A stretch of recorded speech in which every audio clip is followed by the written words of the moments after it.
আসসালামু আলাইকুম।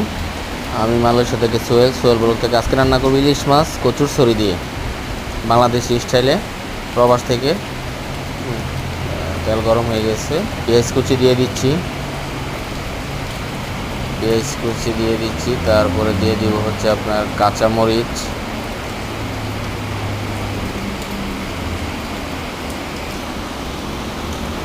একটু নেড়ে দিচ্ছি পেঁয়াজগুলো যাতে জর্জরা হয়ে ভালোভাবে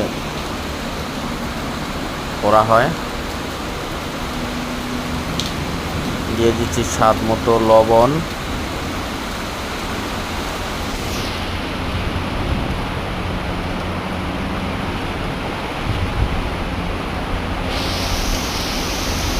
দিয়ে দিচ্ছি হলুদের গুঁড়ো বা হলুদ পাখি যেটাই বলেন না কেন,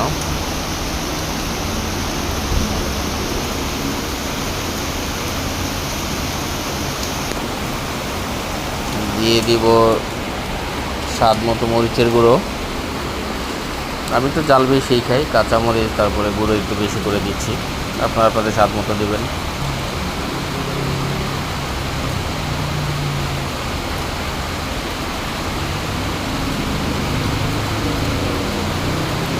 দিয়ে দিচ্ছি ধনিয়া গুঁড়া,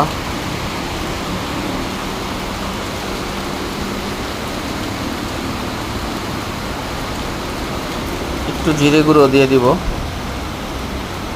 যেহেতু ফ্রিজের মাছ। আর প্রবাস থেকে আসলে বাংলাদেশি রান্নাগুলা খুব মিস করা হয়, বেশিরভাগই মাংস, মুরগি বা গরুর মাংস এগুলো খাওয়া হয়। তো অনেক ইচ্ছা করছে যে কচুর ছড়ি দিয়ে ইলিশ মাছ রান্না করে খাওয়ার, তাই চেষ্টা করলাম নিজের মতো করে রান্না করে খাওয়ার। আসলে স্বাদটাই আলাদা। আর প্রবাস জীবন তো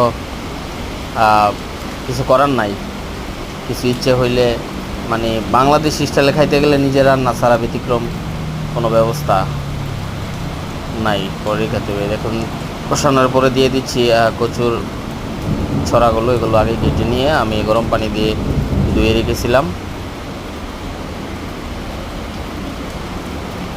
ভালোভাবে নেড়ে দিচ্ছি যাতে করে মশলাগুলো আর এই কচুর ছড়ার সাথে মিশে যায়। কষানো হয়ে গেলে আমি ইলিশ মাছ দিয়ে দিব।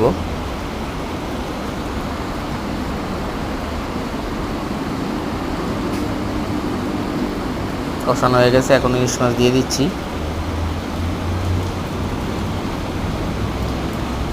সবাই ভালো থাকবেন। আসসালামু আলাইকুম।